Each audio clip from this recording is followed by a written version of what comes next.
husband committed suicide 3 years into their marriage. I've been sitting next to her for 2 hours and I have to ask, how did he last that long? You gonna go against my husband taking his life. Let's talk about mental health and mental illness and things like that. But I thought it was odd. Why are you shooting at the big dog? But as they say, you shoot at the king and you miss. Well, they shot at the queen and they missed, and I lit them up. They're doing it. You feel like Tony Hinchcliffe went too far when he made that joke about George Floyd?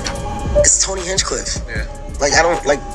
I don't expect less. I don't expect more. I was doing sketches that were funny, but socially irresponsible. Folks, that Kevin Hart roast was an outright public spectacle.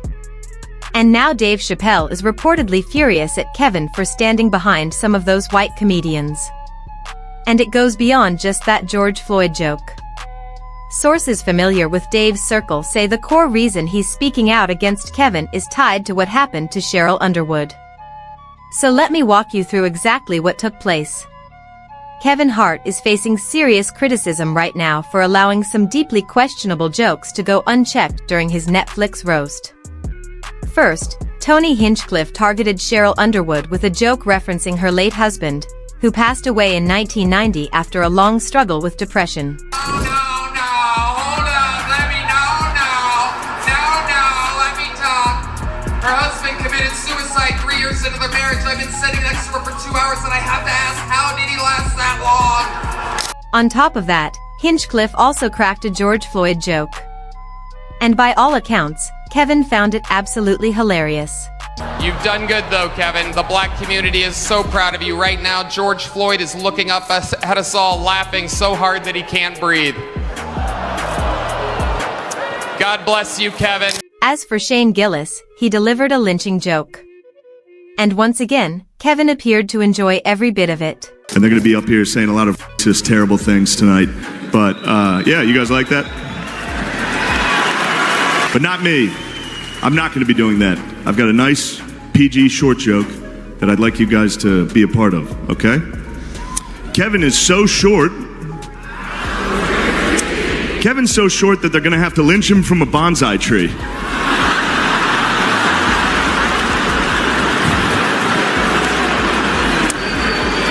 Now, regarding Sheryl Underwood, she handled the whole situation with remarkable composure. She told ET that she didn't take personal offense, though she did say it was strange that Tony Hinchcliffe chose to go in that particular direction with his material. You gonna go against my husband taking his life. Let's talk about mental health and mental illness and things like that. But I thought it was odd. Why are you shooting at the big dog? But as they say, you shoot at the king and you miss. Well, they shot at the queen and they missed, and I lit them up. But the real pressure is falling squarely on Kevin Hart. People are labeling him a sellout because he was both the headliner and a producer of the roast. The argument being made is that he allowed jokes targeting two of the most painful chapters in Black American history to air under his name and on his platform. And truthfully, the most frustrating part is that those jokes weren't even well crafted. If you're going to explore dark humor, that's one thing, but the material still has to land. Shock value alone does not equal comedy. Worth noting, before the roast even took place, Michael Che walked away from the event and later revealed that the writing room was largely made up of white writers. And again, this was Kevin's production. But Kevin made things considerably worse when he appeared on The Breakfast Club and openly defended Tony Hinchcliffe. George Floyd joke, it wasn't a tasteful joke to our culture, to our audience, but our audience that's watching the roast, if you're watching the roast, you get why they're doing it. You get why the racial humor is on the table. Like, it's not, I wasn't shocked. Tony told a joke. It wasn't a tasteful joke to us. We didn't like it. Okay. Hey man, that joke. We move on. I don't understand why we stand on a hill and it becomes like this. And Kevin also contradicted himself multiple times throughout that interview. One moment he's proudly claiming it's our production, positioning himself as fully in control of everything. Then moments later, he's suggesting his hands were tied and there was nothing he could do about the jokes. I don't get affected by the attempt of humor. I get it, right? In this case, like, do more. It's my production. That's a different conversation. It's nothing I can do. It's a production. It's a live production. I'm not compromising the live production for a reaction of what? What do you want me to do? I'm gonna drag him off? You want me to fight afterwards? You want me to turn it into what? That's not what I agreed to do. That's not the job at hand. And remember when Kevin faced accusations of homophobia after his old social media posts resurfaced? This all unfolded in 2019, shortly after he was announced as the host of the Oscars. And what was Kevin's response? He immediately issued an apology and withdrew from hosting the ceremony. But that wasn't considered sufficient. He then made the rounds on virtually every major talk show, repeatedly apologizing and essentially pleading with the LGBTQ community for forgiveness. I'm a little upset because I know who I am. I know I don't have a homophobic bone in my body. I know that I've addressed it. I know that I've apologized. I don't want to step on that stage and make that night about me and my past. So those tweets were deemed completely unacceptable. But jokes referencing the killing of George Floyd, apparently that sits perfectly fine with Kevin. His position is that people should move on and stop blowing it out of proportion. And yes, he didn't personally deliver those jokes, but it was his roast. He literally executive produced the entire thing. And now several black comedians are publicly calling Kevin out, with Dave Chappelle leading that charge. Dave famously relocated to Africa to distance himself from the pressures of the industry. And when he eventually came back, he sat down on the Oprah show and revealed that the executives at Comedy Central were pushing him towards socially reckless content. Dave came to understand that even when his material was genuinely funny, the white audience wasn't laughing alongside him, they were laughing at him. I was doing sketches that were funny, but socially irresponsible. Like there's this one sketch we did that was about this pixie that would appear whenever things happen. Whenever someone make you feel like they calling you that N-word, but don't say it. But the pixie was in blackface because this was going to be the visual personification of the N-word. But what I didn't consider is the way people use television is subjective. So then when I'm on the set and we're finally taping the sketch, somebody on the set that was white laughed in such a way, and was the first time I'd ever gotten a laugh that I was uncomfortable with. So here's the contrast. Dave Chappelle was handed a massive check to perform stereotypes for an audience that was mocking him, and he walked away. Kevin Hart produced an entire show where that exact same dynamic played out, and he embraced it. Now, there's a lot that could be said about Dave Chappelle in recent years. Some would argue he's not too far removed from Kevin Hart at this point. Remember that whole situation with the festival in Riyadh? Honestly, it's hard to reconcile that with the man who walked away from $50 million and sat across from Oprah pulling back the curtain on how the industry truly operates. But that's a conversation for another video. I want to return to Kevin, because it's not just Dave raising these concerns. A lot of people are now revisiting what Cat Williams said about Kevin on Club Shay Shay. Remember, Cat called Kevin an industry plant and claimed he was deliberately chosen by those at the top because he was willing to play by whatever rules they set. 5-year period, every single movie that Kevin Hart did was a movie that had been on my desk, that all I had said was, just, can we take some of this step and fetch it out?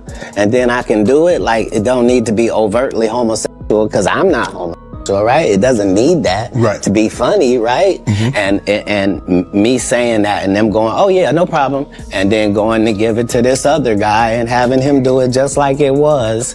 And acting like I'm a bad person because I keep standing on my standard. But, yeah, it's interesting, but I wouldn't change it for the world. It was for a while. And when we use them for a while until somebody says that ain't a good word, we should stop saying that. Correct. That don't make people feel good. And we stop saying the word. And we move on to another word. You can't say the R word. You can certainly say special needs. Yeah. You can certainly say spectrum. Be slow. There are things that you can say to get your point that don't have to hurt people. Right. But you would know that if what you did was construct the English language for a living, then you would understand that part. Kevin told you he wasn't gonna wear no dress until they offered him the dress, and then he put it on. And what did he say after he wore it? I made my own decisions, duh. But But you didn't make it before they brought it up, did you? It's okay. So here's what Kat was really pointing to. This wasn't just a personal dispute or one comedian's envy talking. His argument was that Kevin's rise to the top wasn't purely about talent or hustle. It was because his entire mindset is precisely what the industry gatekeepers are looking for. They don't elevate people who challenge them. Think about it carefully. Jokes targeting historical black trauma are considered acceptable content.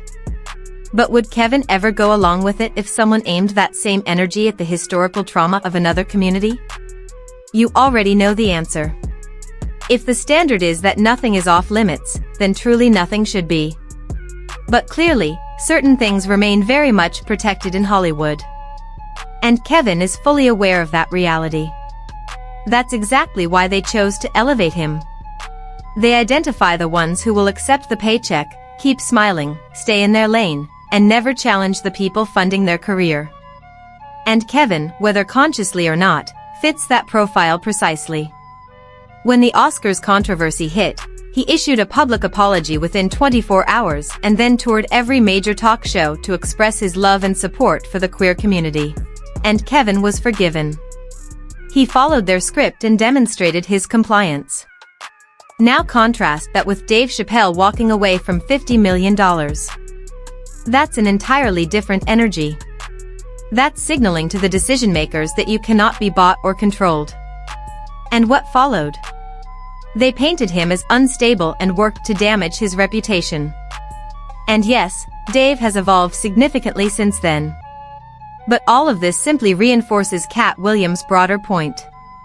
The system isn't flawed, it's functioning exactly as it was built to function. So that roast was not a misstep. It was not Kevin being caught off guard. Kevin understands the game and knows exactly who keeps the lights on. But I want to return to Sheryl Underwood, because this is ultimately what matters most. Sheryl walked into Kevin's roast fully aware she was going to be put through the ringer. And she completely flipped the narrative.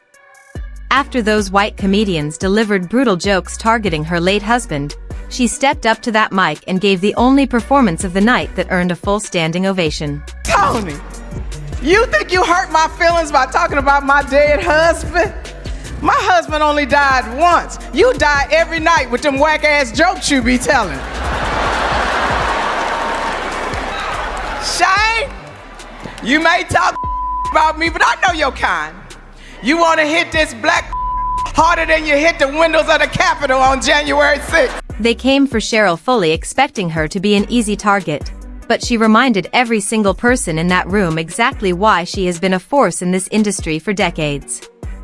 But now I want to hear what you think about all of this. Specifically, how do you feel about Kevin Hart's decision to defend those jokes? Are you someone who believes this isn't worth the energy? Or did this roast confirm once again exactly how the entertainment industry operates and who truly holds the power? Drop your thoughts in the comments below and stay tuned for the next video.